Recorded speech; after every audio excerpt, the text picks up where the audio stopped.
Bonjour, l'école et la santé ont toujours été en tête des préoccupations des Français depuis un certain nombre d'années. Il est donc logique, il serait donc logique que cet espace de vie collective, qui est souvent, hélas, pour certains élèves, le seul accès à la santé, soit un lieu de repérage de troubles de tout type, qu'ils soient somatiques ou psychiques. De plus, nous constatons que s'il y a souffrance à l'école, elle se manifeste à tous les niveaux. Cela peut aller de l'élève à l'équipe pédagogique, en passant par les familles. Alors nous, psychiatres, nous sommes de plus en plus sollicités à ces sujets et nous allons nous interroger ensemble sur la pertinence des réponses institutionnelles par rapport à une réalité de terrain. Et cela se fera à l'occasion de la session Time for Kids, qui va être coordonnée, présidée par Caroline Huron et Diane Purper-Wakil.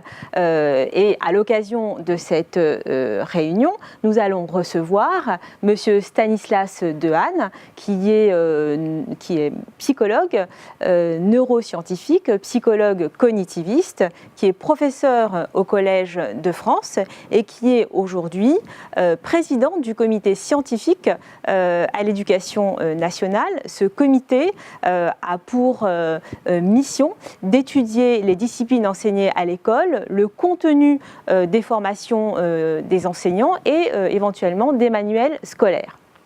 Alors pour lui, le système éducatif français a notamment pour défaut de ne pas former suffisamment les enseignants aux sciences cognitives. Pour lui, cet apprentissage permettrait de mieux comprendre les élèves en difficulté, de mieux envisager la quantité d'apprentissage qu'ils peuvent recevoir et de mieux prêter attention aux élèves en difficulté pour améliorer leur performance et de fait pour moins souffrir en cas d'échec scolaire.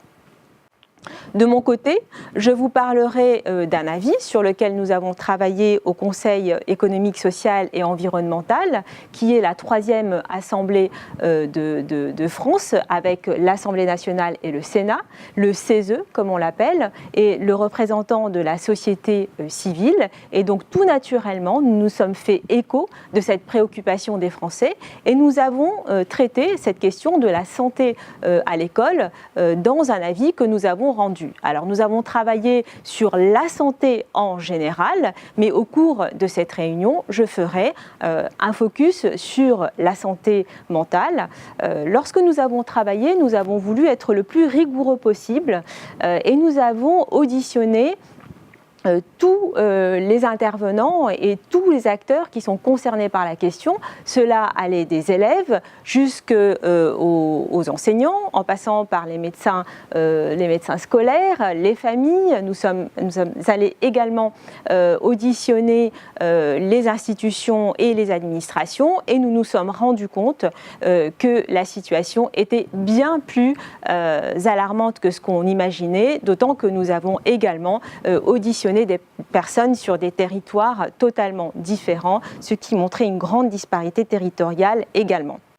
Alors, notre avis concerne la santé en général. Nous apportons des préconisations sur la santé à l'école en général qui sont évidemment valables pour ce qui est de la santé mentale à l'école. Ces préconisations ont été présentées aux décideurs politiques et elles ont, pour un certain nombre d'entre elles, été reprises par les décideurs et ont été également cités dans d'autres rapports. Lors de cette réunion, je vous parlerai du parcours de cet avis et j'espère que vous serez nombreux à venir assister à cette session parce qu'il y a beaucoup à dire, parce qu'il y a beaucoup de questions à poser et j'espère également que vous nous ferez part de votre expérience de terrain. Alors je vous dis à bientôt.